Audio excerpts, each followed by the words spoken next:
Welcome back, viewers and subscribers. Here, putting in my morning miles and to talk about my second love, football, of course. No, don't bother asking what the first love is or who the first love is. You know, too nosy. Anyways, back to football business, Premier League in particular. And yesterday, City did what City has been known to do over the past 6 to 8 seasons, and that's chase down whoever is leading the league at this time of the year, you know, if it is not themselves. And they did so yesterday and took over first place for the first time since August. City are leading the league, doing so on goal difference. And even though Arsenal have a game in hand, you know, that's like saying a bird in the bush. You know, you never really count that yet until that game is won. So yeah, City has taken over the league, and Arsenal fans, no need to really feel disheartened just yet. You know, like I said, game in hand, and there were a lot of positives from yesterday's game. You know, I feel like probably the coach could have made some tactical adjustments instead of just the changes of the players in the squad. It could have been some tactical adjustments, but that wasn't done. And even though we outplayed City, you know, City have that killer instinct in that team. You know, they have the players that knows what it takes to win. Yeah, City, Arsenal has a few good squad players, a few good additions over the past few years. Someone like a Gabriel Jesus coming over from City, Zinchenko coming over from City, a Thomas Partey. But, you know, neither Zinchenko nor Gabriel Jesus were available yesterday. And Thomas Partey and Gabriel Jesus, two of the most important pieces to Arsenal, were available yesterday, and it really showed. You know, even though Jorginho had a decent game for Arsenal, in the center of the park, there wasn't, whenever City won the ball and surged forward, especially for that third goal, the Haaland goal, there was nobody there to stop Gundogan.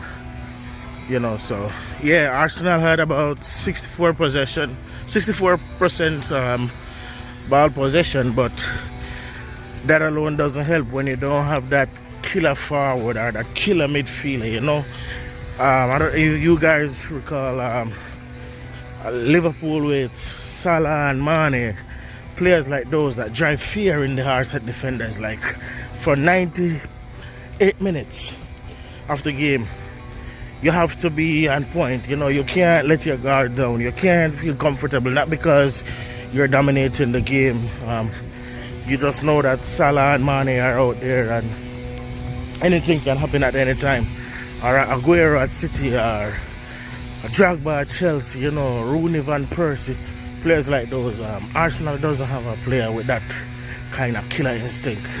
Yes, Saka is a very good young player, but you know, he's not at the level yet where he can tear teams apart like that. So that is what Arsenal is missing right now, and City definitely has quite a few of those that at any given moment they can take the game by the scruff, you know, lift their team and bring their team over the edge. So even Manchester United right now,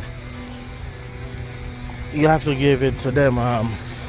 Bruno, even though he hasn't been at his best like we have seen him before when he just came to Man United, but Bruno has that in his locker.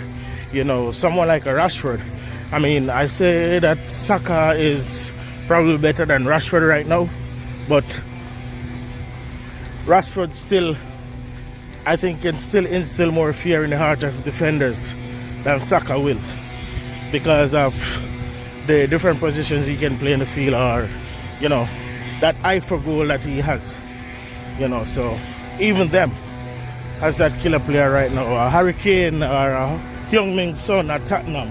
You know, no matter how poorly they are played, these are players that can always step up. So, you know, Arsenal is missing something like that right now, but they still have a very good young squad there, well coached, coachable players, I should say. You know, and they're still in with a chance, still in with a very good chance. Just not gonna give up hope just yet. You know, have to stop dropping points to the smaller teams and take care of home like they were doing early on in the season. As for Man City, like I said before, this is what they do, you know. They hunt you down. They hunt you down, and once they start getting close, you know, that pressure builds up. You know, you start feeling them breathing down your neck, and, you know, everything changes as a less experienced team. Then, you know, a team like a Liverpool or probably even the current Man U might deal with it better. But when City starts surging, when they start chasing, when they start hunting like a hungry predator, this is what they do. So let's see how the next couple weeks play out. They play Arsenal again at the Etihad.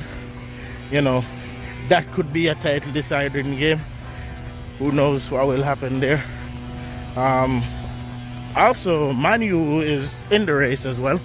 You know, a lot of Man U fans are hedging their bets, claiming, oh, they're just trying to finish in the top four.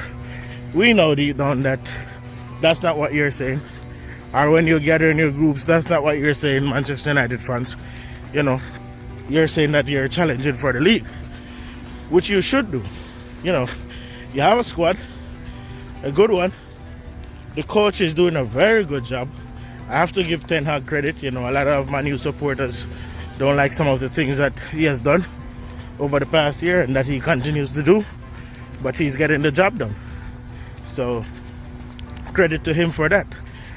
But yeah, Man U is another team that, you know, I would put them in the title race. I would say right now, it's the three-horse race. Man U, Man City, and Arsenal for the league title. As for the rest of European spots, currently Newcastle and Tottenham occupy 4th and 5th. It's going to be a ding-dong battle to see who gets into the top four. The next three teams, Brentford, Brighton, and Fulham.